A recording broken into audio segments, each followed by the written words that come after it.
একবার এক কাফের ব্যক্তি আল্লাহ রাসূল সাল্লাল্লাহু আলাইহি ওয়াসাল্লামের মেহমান হলেন। তো আল্লাহ রাসূল সাল্লাল্লাহু আলাইহি ওয়াসাল্লাম তার আপ্যায়ন করার জন্য সাহাবায়ে কেরামকে বকরি দহন করে দুধ আনার জন্য বললেন। তো সাহাবায়ে কেরাম একটি বকরি দহন করে ওই কাফের ব্যক্তির জন্য দুধ নিয়ে আসলেন। তো ওই কাফের ব্যক্তি দহন করা সবটুকু দুধ খেয়ে ফেললেন। তারপর আল্লাহ রাসূল সাল্লাল্লাহু আলাইহি ওয়াসাল্লাম আরেকটি বকরি দহন করার জন্য নির্দেশ দিলেন। সাহাবায়ে কেরাম আবার বকরি দহন করে ওই ব্যক্তির জন্য দুধ নিয়ে আসলেন। ওই ব্যক্তি আবার সমস্ত দুধটুকু পান করে নিলেন। তারপর আল্লাহ রাসূল সাল্লাল্লাহু আলাইহি ওয়াসাল্লাম আবারও তৃতীয় আরেকটি বকরি দহন করে দুধ আনার জন্য সাহাবায়ে কেরামকে নির্দেশ দিলেন।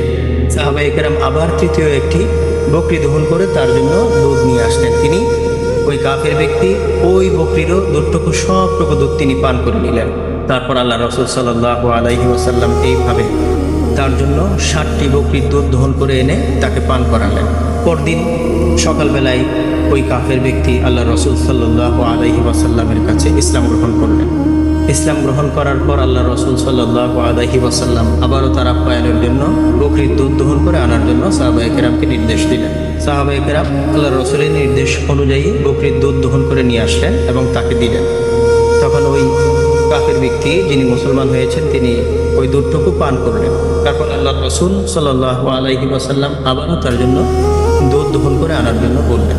সাহাবায়ে কেরাম রাদিয়াল্লাহু তাআলা আনহু তারা আবার ওই ব্যক্তির জন্য দুধ দহন করে নিয়ে আসলেন এবং তাকে খেতে দিলেন। কিন্তু তিনি সবটুকু দুধ আর পান করতে পারলেন না, অল্প একটু দুধ পান করলেন। তখন আল্লাহ রাসূল সাল্লাল্লাহু আলাইহি ওয়াসাল্লাম বললেন, আল মুমিনু ইয়াশরাবু ফি মাআন ওয়াহিদিন ওয়াল কাফিরু ইয়াশরাবু ফি সাবআতি আমআইন। মুমিন এক পেটে পান করে আর কাফের 7 পেটে পান করে। আল্লাহ রাসূল সাল্লাল্লাহু আলাইহি ওয়াসাল্লাম বললেন যে মুমিন এক পেটে পান করে আর কাফের ব্যক্তি 7 পেটে পান করে। আবার অন্য একটি হাদিসে আল্লাহ রাসূল সাল্লাল্লাহু আলাইহি ওয়াসাল্লাম বলেছেন, ইন্নাল মুমিনা ইয়াকুলু ফি মাআন ওয়াহিদিন ওয়াল কাফিরু ইয়াকুলু ফি সাবআতি আমআইন। মুমিন এক পেটে খায় আর কাফের খায় 7 পেটে। জেনে রাখা দরকার যে মুমিনের তুলনায় কাফের খাদ্যথলি বেশি নাই, বরং প্রত্যেক মানুষেরই শুধুমাত্র একটি করে খাদ্যথলি আছে। আল্লাহ রাসূল সাল্লাল্লাহু আলাইহি ওয়াসাল্লামের এই বাণীর মর্ম হলো মুমিনের খাদ্যের প্রতি লোভ আসক্তি কম থাকে, তাই তার খাদ্য ও পানীয়তে বারাকাত হয়, সে অল্পতেই পরিতৃপ্ত হয়।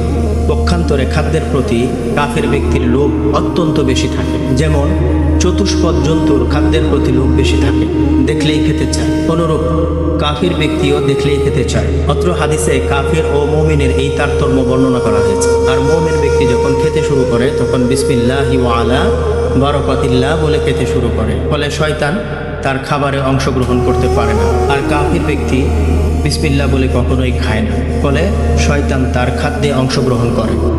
ফলে মুমিনের অল্প খাবারই তার জন্য যথেষ্ট হয়ে যায়, কিন্তু কাফেরের তা হয় না।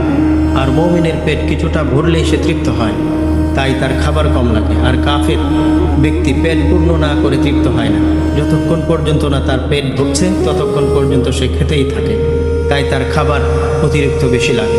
আল্লাহ রাব্বুল আলামিন আমাদেরকে এই হাদিসটাকে বোঝার এবং আমল করার তৌফিক দান করুন, আমিন।